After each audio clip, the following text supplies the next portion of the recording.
All right. Today, I thought it would be fun to look at the leaked United States Supreme Court decision that overturned Roe v. Wade, which is apparently legit, and actually look at it and see what it actually says. And what it says is Roe was an incredibly poorly written and analyzed decision and an exercise of, and I quote, raw judicial power. After you go through it, you have to wonder how it actually even lasted so long. The decision, which I now have my hands on, is Dobbs versus Jackson. It's basically the state of Mississippi versus the United States government. The state of Mississippi passed a law generally prohibiting abortion after 15 weeks. The state argued Roe and another subsequent decision affirming Roe called Casey had to be overturned. On the other side, we have the U.S. government and the pro-Roe advocates who argued that it absolutely couldn't be changed at all. So, in Dobbs, the Supreme Court of the United States was not asked to ban abortion, just to be clear. It doesn't do that. It's asked to return power to the state legislatures. And that's what it did. Now, already mainstream media in Canada are digging out old reports on attacks on abortion clinics. And I do understand in Windsor, Ontario, they're starting to prepare refugee camps for United States women fleeing the U.S. That's probably premature. Dobbs does not ban abortion. The overturning of Roe v. Wade doesn't ban abortion. So let's have a look at the decision. Oh, just 1 second. There's always a problem. Oh, here we go. All right.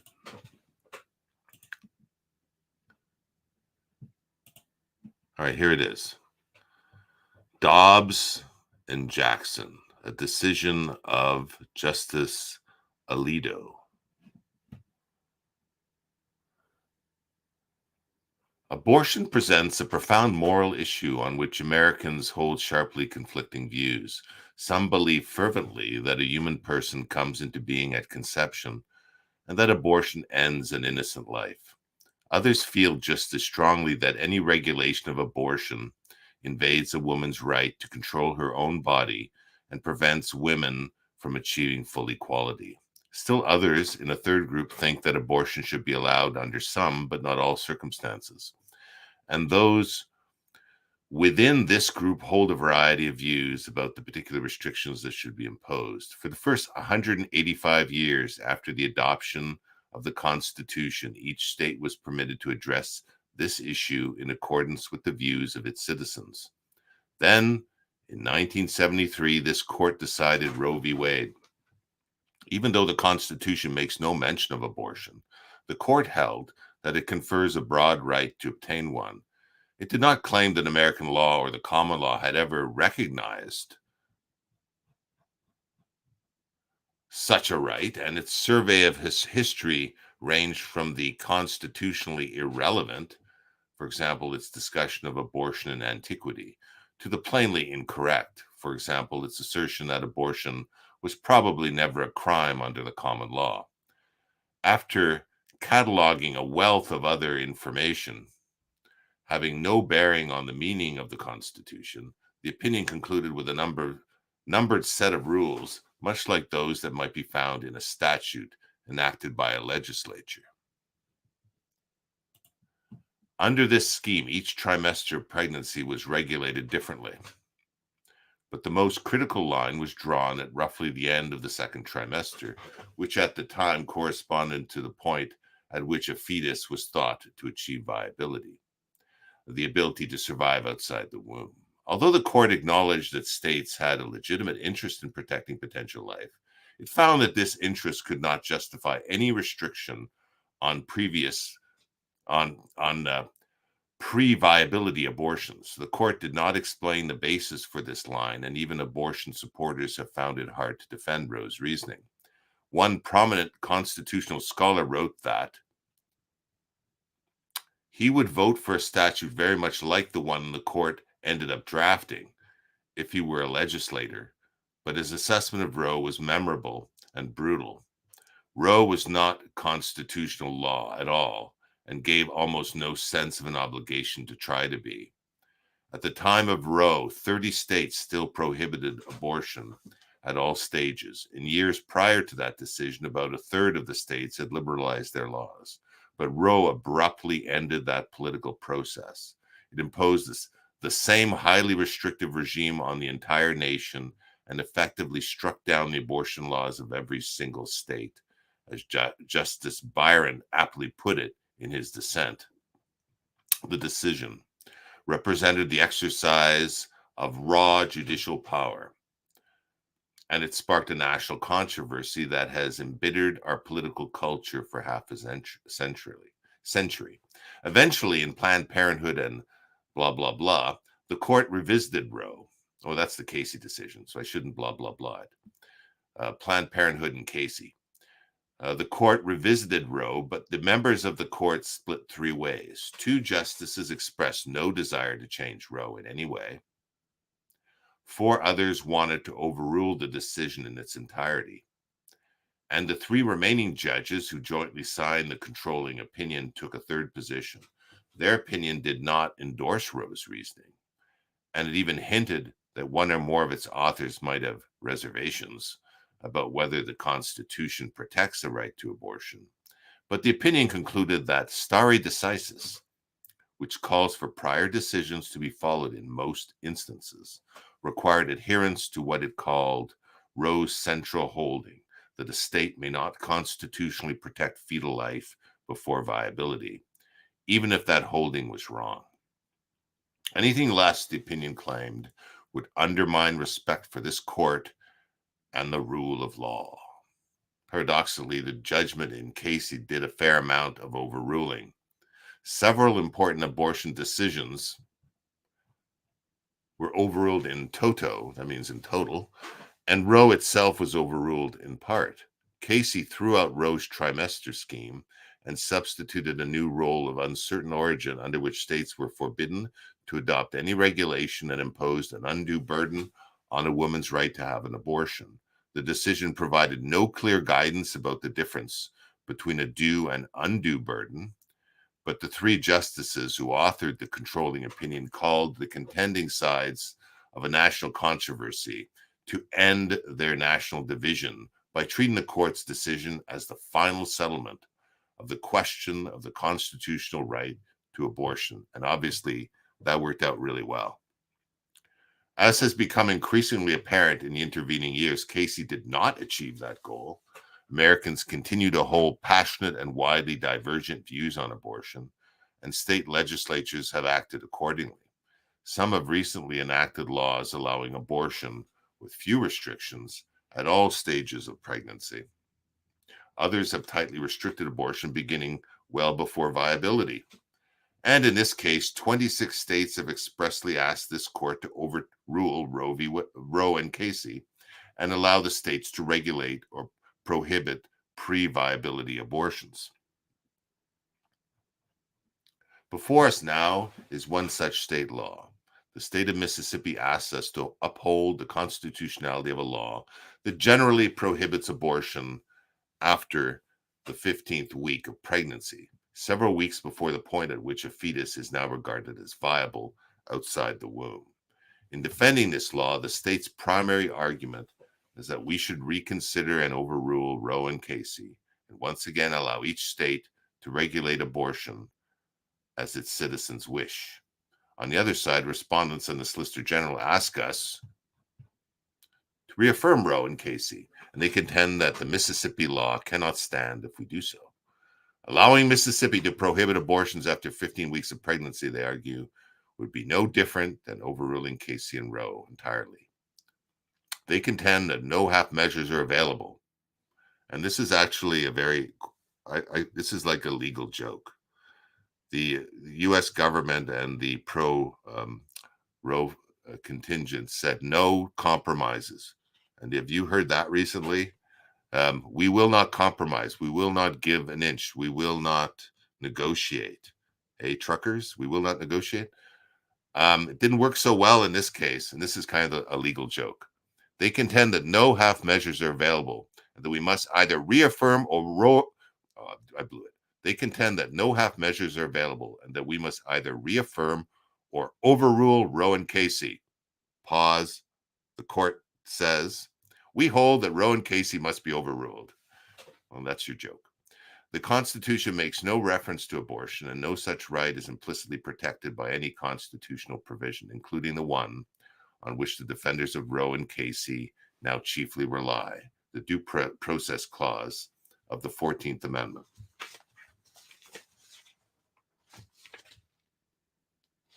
All right, so I'll just stop there. So if I can summarize what Dobbs says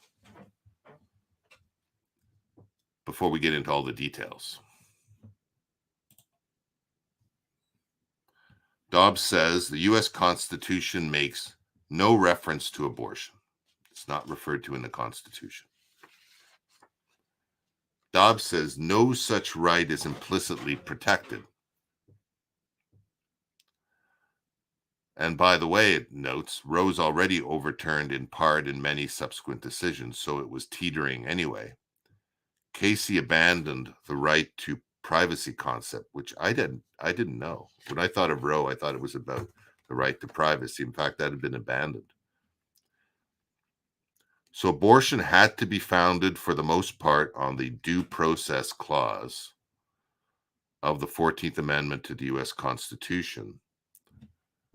That provides that provision has been held to guarantee some rights that are not mentioned in the Constitution, but are, and I quote, deeply rooted in this nation's history and tradition, and implicit in the concept of ordered liberty. What Dobbs says is, which is probably obvious, abortion doesn't fit in there. Now, American Decisions, I haven't read one in a while. This is a very readable decision. Everyone can read this. American decisions tend to be written in a language that is at times brutal to the delicate ears of Canadians who aren't used to it. Dobbs savages Roe. And this is the importance of the decision, that you still have a U.S. Supreme Court that can make a decision saying that was a lousy decision without getting into the politics. It was just really badly written. Dobbs is not political. Roe is political, most definitely. And as subsequent commentators have said, Roe and Casey were not meant to last. They were going down. Okay, and the last argument that the court had to deal with was the idea of stare decisis. It found that's the common law doctrine of precedent. Basically, courts are supposed to follow past decisions unless there's a very, very good reason not to. And that's very much a simplification of the doctrine. What the Supreme Court of the United States found was that that doctrine did not apply to a decision like Roe, which was so incredibly badly written and reasoned. So they didn't have to follow stare decisis. The United States Supreme Court found that Roe was, and I quote, an abuse of judicial authority. They didn't have to follow it. They also said that if you followed the argument of the U.S. government, Plessy and Ferguson and the separate but equal doctrine would still be law today and not Brown and the school board. There is even one case they referred to in the decision, which I'm not going to go to, but where they noted that in one case, one of their decisions was so bad that a mere 3 years later, they overruled it. And they make the point of saying that's their job. We make mistakes sometimes, but we have to fix it. It just took them a long time in this case. So it's worth reading some of the actual decisions, which I'm going to do now. We'll see how it goes. Hopefully it's not too boring. All right. Here we are. So as part of its analysis, the court writes, "We therefore turn to the question that the Casey plurality did not consider. And we address that question in 3 steps. First, we explain the standard that our cases have used in determining whether the 14th Amendment's reference to liberty protects a particular right. Second, we examine whether the right at issue in this case is rooted in our nation's history and tradition, and whether it is an essential component of what we have described as ordered liberty. Finally, we consider whether a right to obtain an abortion is supported by other precedents."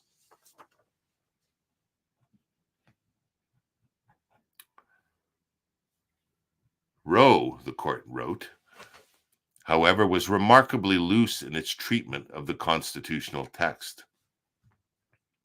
It held that the abortion right, which is not mentioned in the Constitution, is part of a right to privacy, which is also not mentioned. And that privacy right, Roe observed, had been found to spring from no fewer than 5 different constitutional provisions, the 1st, 4th, 5th, 9th, and 14th, but they never actually bothered to specify which one they were relying on. They said, well, it's in there somewhere.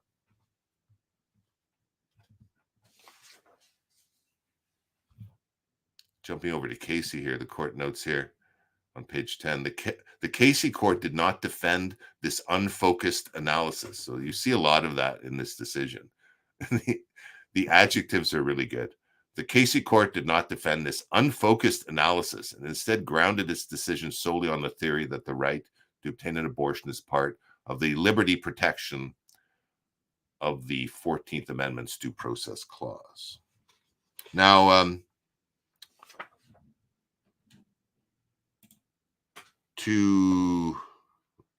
see, where am I? Okay. In order to get abortion into the 14th Amendment, the court and Roe simply, and this is pretty brutal, simply lied. They simply lied about history. Roe stated, among other things, in order to ground its decision, that abortion wasn't criminal under the common law, in which case you have to have never read any of the leading treatises on the common law. It's just out and out not true. It then intentionally didn't bother to mention that abortion was criminal in most states of the Union when the 14th Amendment was passed. So obviously Roe, in my view, is an example of legal realism. The court wanted a certain decision and reasoned backwards to get it. So, it's actually, there's a really interesting history of the law pre-United States even. So let's have a look at it. Here we go. Until the latter part of the 20th century, there was no support in American law for a constitutional right to obtain an abortion. Zero. None. That's not me. That's actually in the judgment. Zero. None. No state constitutional provision had recognized such a right. Until a few years before Roe was handed down, no federal or state court had recognized such a right, nor had any scholarly treatise of which we are aware. And although law review articles are not reticent about advocating new rights, the earliest article proposing a constitutional right to abortion that has come to our attention was published only a few years before Roe. Not only was there no support for such a constitutional right until shortly before Roe, but abortion had long been a crime in every single state.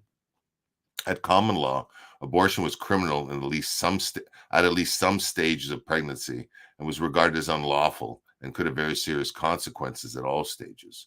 American law followed the common law until a wave of statutory restrictions in the 1800s expanded criminal liability for abortions. By the time of the adoption of the 14th Amendment, 3/4 of the states had made abortion a crime at any stage of pregnancy, and the remaining states would soon follow. Roe either ignored or misstated this history, and Casey declined to consider Roe's faulty historical analysis. It is therefore important to set the record straight. The importance of this is Roe relies on a misstatement of history, which we see a lot of today, which is mischaracterizing the facts or saying the facts don't matter, and then bootstrapping. Roe was one of those cases, maybe one of the early ones. We begin with the common law under the abortion was a crime. We begin with the common law under which abortion was a crime, at least after quickening, the first felt movement of the fetus in the womb, which usually occurs between the 16th and 18th week of pregnancy. The eminent common law authorities, Blackstone, Koch, Hale, and the like, all describe abortion after quickening as criminal. Henry de Bracton's 13th century treatise explained that if a person has struck a pregnant woman or has given her poison, whereby he has caused an abortion, if the fetus be already formed and animated, and particularly if it be animated, he commits homicide. So Edward Coke's, that's how you pronounce it, Koch. So Edward Coke's, maybe it's Cook, maybe I'm wrong. So Edward Coke's 17th century treatise likewise asserted that abortion of a quick child was murder if the child be born alive, and a great misprision if the child dieth in her body. Institutes of the Law of England. Two treatises by Sir Matthew Hale likewise described abortion of a quick child who died in the womb as a great crime and a great misprision. Jump ahead a little. And writing near the time of the adoption of our Constitution, Blackstone explained that abortion of a quick child was by the ancient law homicide and manslaughter, citing Bracton, and at least a very heinous misdemeanor. English cases dating all the way back to the 13th century corroborate the treatise's statements that abortion was a crime. See generally, blah, blah, blah. In 1732, for example, Eleanor Beer was convicted of destroying the fetus in the womb of another woman and thereby causing her to miscarry. For that crime and another misdemeanor, Beer was sentenced to 2 days in the pillory and 3 years imprisonment.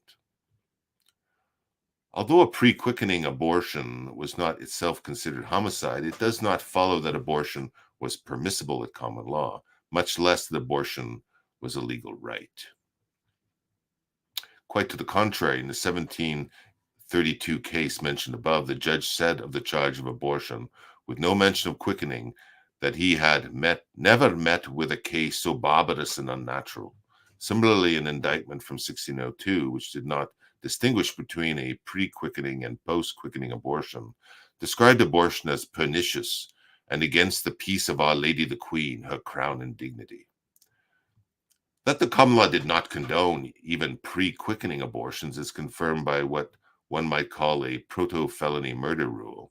Hale and Blackstone explained a way in which a pre-quickening abortion could rise to the level of a homicide. Hale wrote that if a physician gave a woman with child a potion to cause an abortion and the woman died, it was murder because the potion was given unlawfully to destroy her child within her.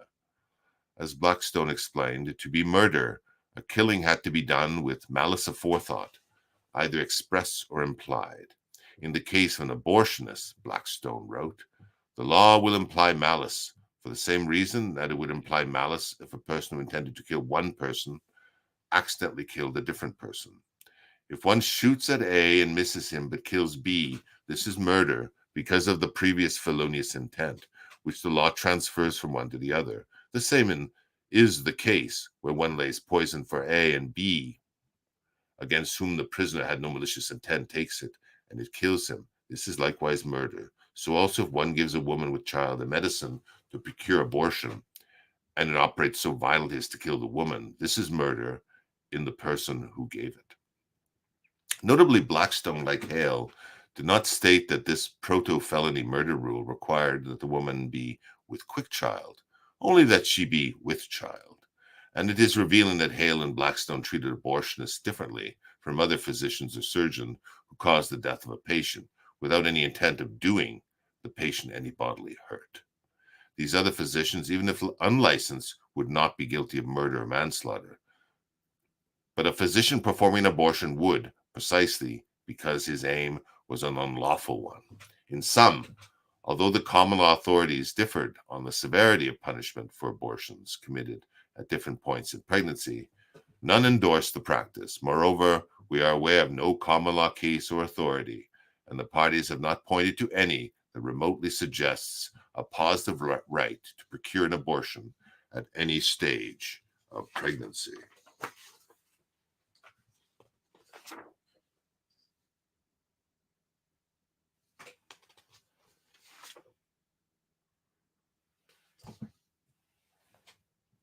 Jumping ahead into, I will try to jump ahead.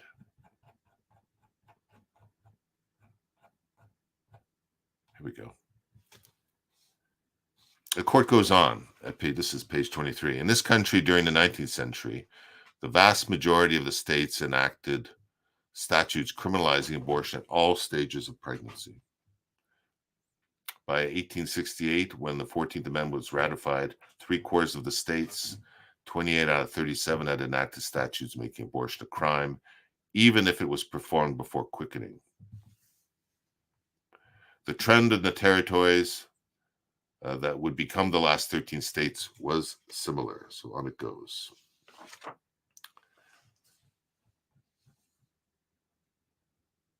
Therefore, this overwhelming consensus endured until the day Roe was decided.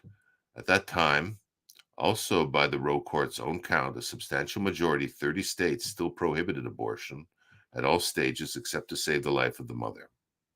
And though Roe discerned a trend towards liberalization in about 1/3 of the states, those states still criminalized some abortions and regulated them more stringently than Roe would allow. In short, the court's opinion in Roe itself convincingly refutes the notion that the abortion liberty is deeply rooted in the history and traditions of our people. The inescapable conclusion is that a right to abortion is not deeply rooted in the nation's history.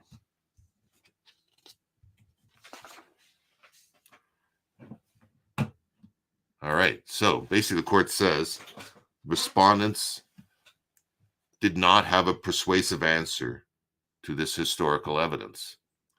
So basically, Roe misstated it, and the U.S. government in Dobbs was not able to fill the gaps.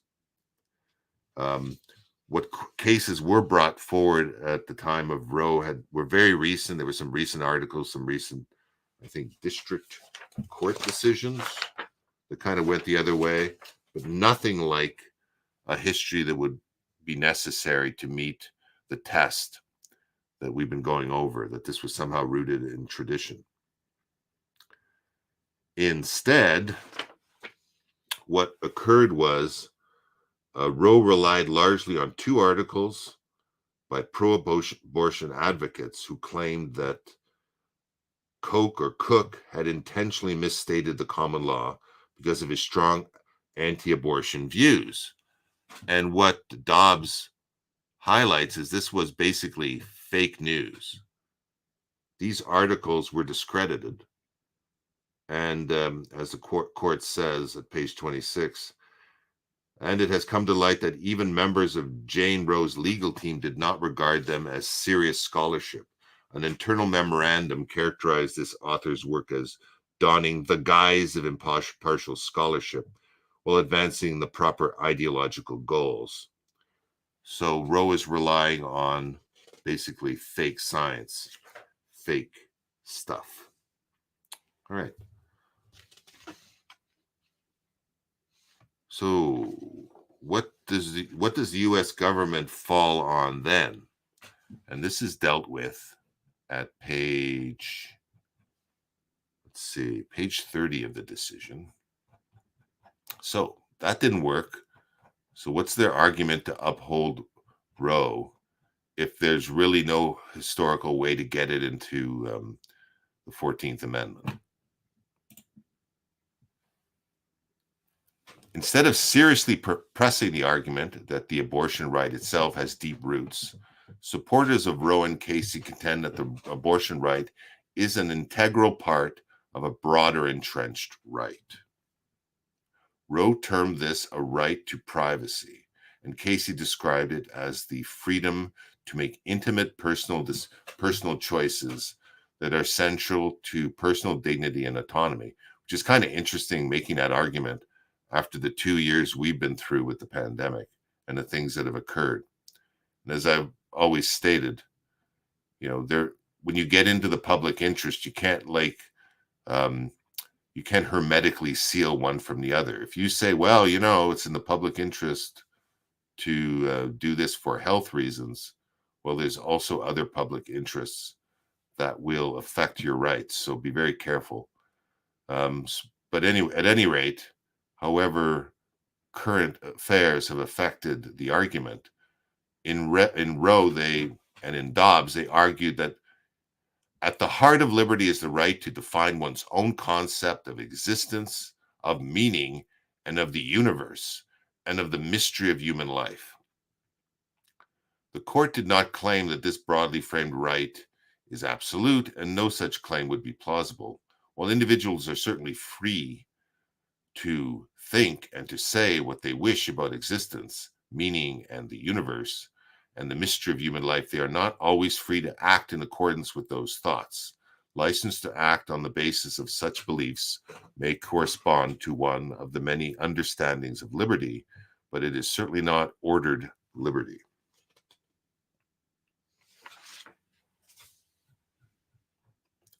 Ordered liberty sets limits and defines the boundary between competing interests. Roe and Casey each struck a particular balance between the interests of a woman who wants an abortion and the interests of what they termed potential life.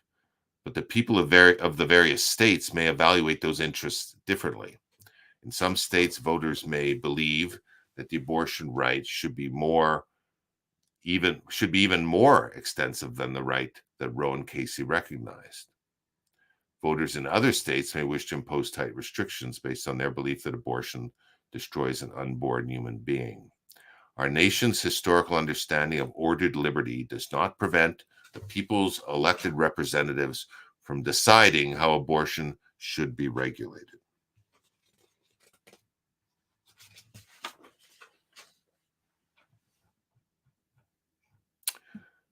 These attempts to justify abortion through appeals to the broader right of autonomy and to define one's concept of existence prove too much.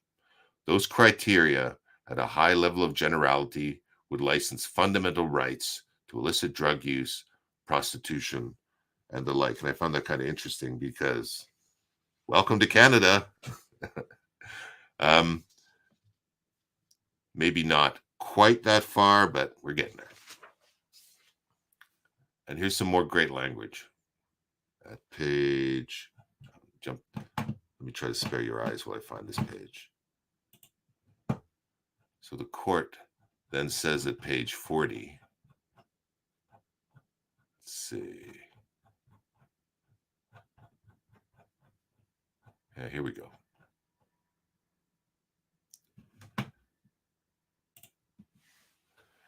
Roe was also egregiously wrong and deeply damaging. For reasons already explained, Roe's constitutional analysis was far outside the bounds of any reasonable interpretation of the various constitutional provisions to which it vaguely pointed. So then the court addresses the quality of the reasoning in Roe, and basically found that it was pretty much as bad as you can get. Roe found that the Constitution implicitly conferred a right to obtain an abortion. However, here we go. But it failed to ground its decision in text, it failed to ground its decision in history, and it failed to ground its decision in precedent. So that's pretty much 3 strikes. It relied on an erroneous historical narrative. It devoted great attention to and presumably relied on matters that have no bearing on the meaning of the Constitution. It disregarded the fundamental difference between the precedents on which it relied and the question before the court. It concocted an elaborate set of rules with different restrictions for each trimester of pregnancy, but it did not explain how this veritable code could be teased out of anything in the Constitution. The history of abortion laws, prior precedent, or any other cited source. And this most important rule was never raised by any party and has never been plausibly explained. And that would be the viability law thing, I think, and the trimester system. Roe's reasoning quickly drew scathing scholarly scholarship, even from supporters of broad access to abortion.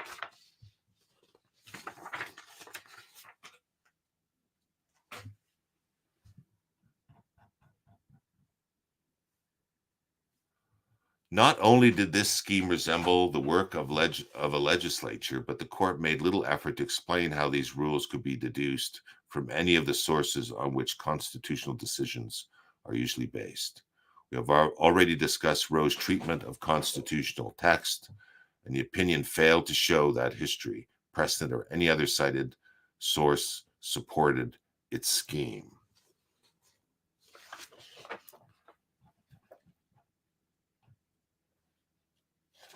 All right. So the court is now moving towards sort of the last arguments made by the U.S. government, and ends up dismissing all those too. Although I imagine you could see it coming from what the passages I've read to you. The last few relate to precedents, stare decisis. But this is actually worth reading. This is its court's comments on the quality of the reasoning. All in all, Roe's reasoning was exceedingly weak, and academic commentators, including those who agreed with the decision as a matter of policy, were unsparing in their criticism. John Hart Ely famously wrote that Roe was not constitutional law and gave almost no sense of an obligation to try to be. Archibald Cox, who served as Solicitor General under President Kennedy, commented that Roe reads like a set of hospital rules and regulation that neither historian, layman, nor lawyer will be persuaded are part of the Constitution. And it goes on from there. So what is remarkable is, again, how Roe survived so long. And to sum up, I'll just turn to the final bits of the analysis at page 61.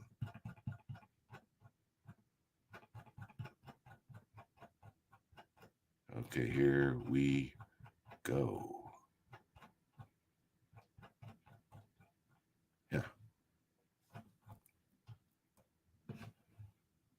Yeah, here we go. Our decision returns the issue of abortion to those legislative bodies, and it allows women on both sides of the abortion issue to seek to affect the legislative process by influencing public opinion, lobbying legislators, voting, and running for office. Women are not without electoral or political power. It is noteworthy that the percentage of women who register to vote and cast ballots is consistently higher than the percentage of men who do so.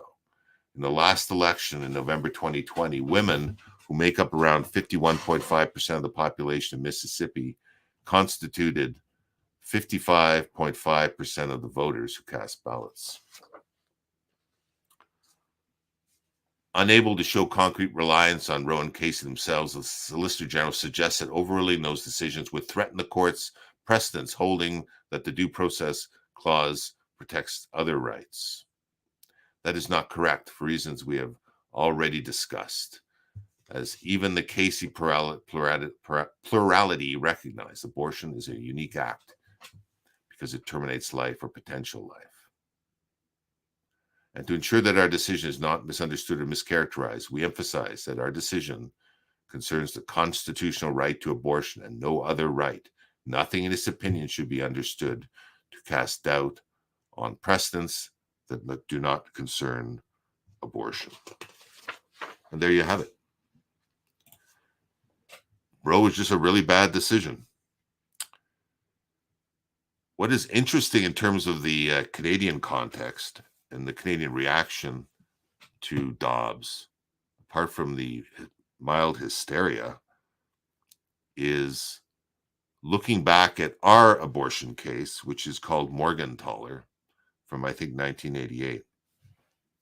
And I will read to you the dissent from Morgentaler, which in my view is basically the same opinion as you find in Dobbs, which is quite interesting. So there was that view that there was politics going on, although Morgentaler is a very different decision.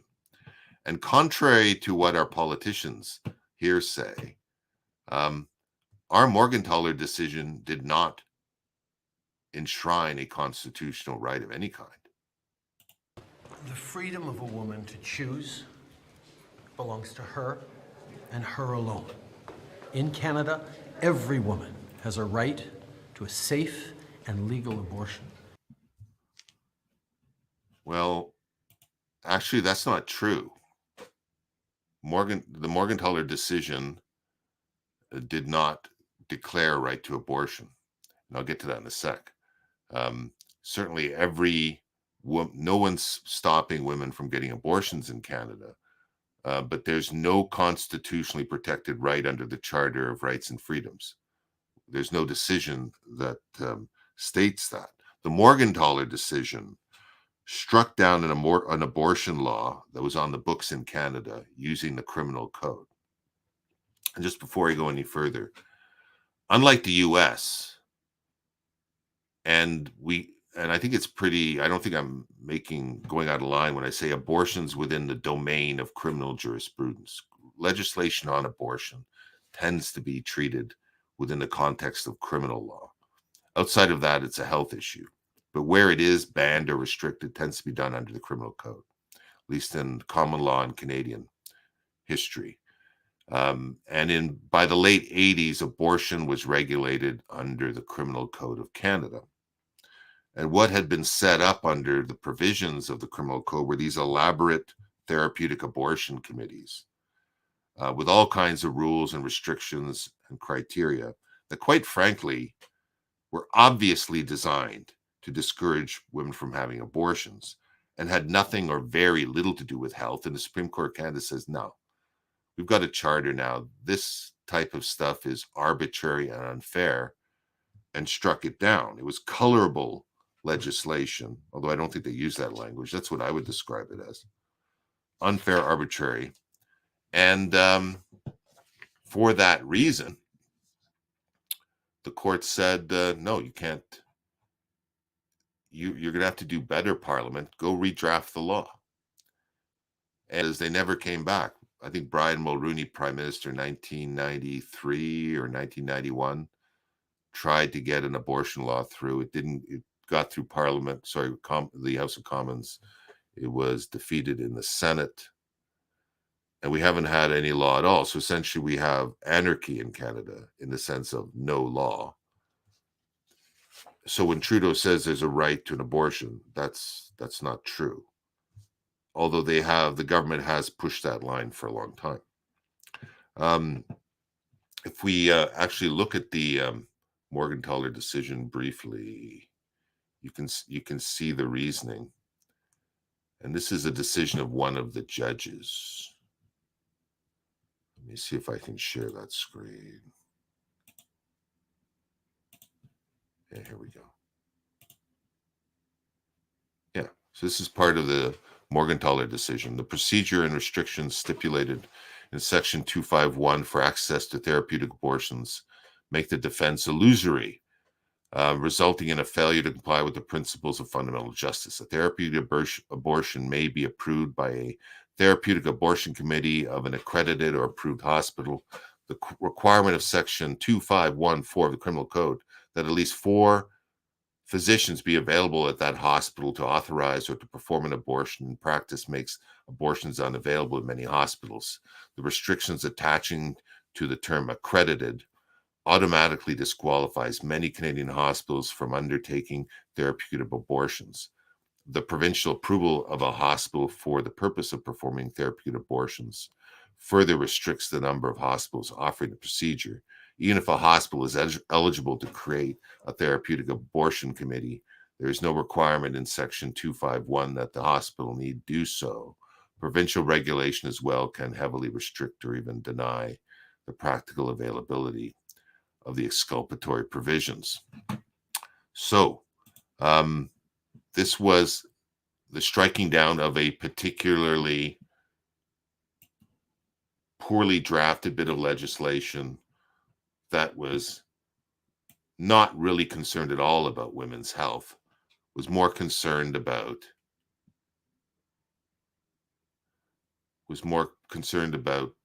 the public interest in discouraging abortions. Oh, here we go. But what's really interesting, actually, is Morgentaler also recognizes the state interest in potential life. That is not at all discussed anymore, and I think that the attempt is to sweep it under the rug. And I'll just refer you briefly to the decision of Bertha Wilson, and notice the first female justice of the Supreme Court of Canada, well recognized, her advocate for women's rights. Her decision goes further than the other decisions, and yet she writes in her concurring but separate decision, she writes, this is Bertha Wilson: the precise point in the development of the fetus at which the state's interest in its protection becomes compelling, I leave to the informed judgment of the legislature, which is in a position to receive guidance on the subject from all the relevant disciplines. It seems to me, however, that it might fall somewhere in the second trimester. And so you see, even Justice Wilson, in her decision, recognized that the state has an interest in potential life. And that is an area where there could indeed be legislation and where there could indeed be laws to take us from a state of anarchy to a state of where we actually have rules. Now, I want to, I'm just going to read from the head note, the dissent. Having gone through Dobbs at some length, you'll be interested to hear what the how the dissenting opinion reads. That's way back in 1988. Let's see if here we go. Let's see if I can share this.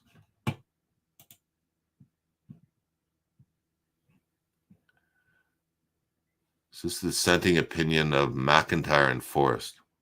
Save for the provisions of the criminal code permitting abortion where the life and health of the woman is at risk, no right of abortion can be found in Canadian law, custom, or tradition. And the Charter, including Section 7, does not create such a right. Section 251 of the Criminal Code accordingly does not violate Section 7 of the Charter. Keep in mind, this is the dissenting opinion. The power of judicial review of legislation, although given greater scope under the Charter, is not unlimited. The courts must confine themselves to such democratic values as are clearly expressed in the Charter, and refrain from imposing or creating rights with no identifiable base in the Charter. The court is not entitled to define a right in a manner unrelated to the interest that the right in question was meant to protect. The infringement of a right, such as the right to security of the person, will occur only when legislation goes beyond interfering with priorities and aspirations and abridges rights included in or protected by the concept. The proposition that women enjoy a constitutional right to have an abortion is devoid of support in either the language, structure, or history of the constitutional text, in constitutional tradition, or in the history, traditions, or underlying philosophies of our society. So I'll just stop there. So very interesting. The dissent in our abortion case, Morgentaler, reads very much very much like the Dobbs decision, which does not ban abortion, sends it back to the states, and we will see where it goes from there. So that's enough for today. Thank you. Talk to you next time.